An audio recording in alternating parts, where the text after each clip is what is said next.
नीतिसूत्रे अध्याय 4 वचन 15 ते 27 ज्ञानामुळे प्राप्त होणारे फायदे. त्यापासून दूर राहा, त्याच्या जवळून जाऊ नकोस, त्यावरून मागे फिर आणि आपल्या मार्गाला लाग. कारण दुष्कर्म केल्या वाचून त्यांना झोप येत नाही.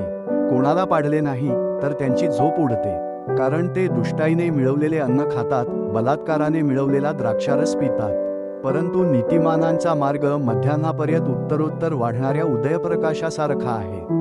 दुर्जनांचा मार्ग अंधकारासारखा आहे, त्यांना कशाची ठेच लागते हे त्यांना कळत नाही. माझ्या मुला, माझ्या वचनांकडे लक्ष लाव, माझ्या सांगण्याकडे कान दे. ती तुझ्या डोळ्यांपुढून जाऊ देऊ नकोस, ती आपल्या अंतःकरणात ठेव. कारण ती ज्यांना लाभतात त्यांना ती जीवन देतात आणि त्यांच्या सबंध देहाला आरोग्य देतात.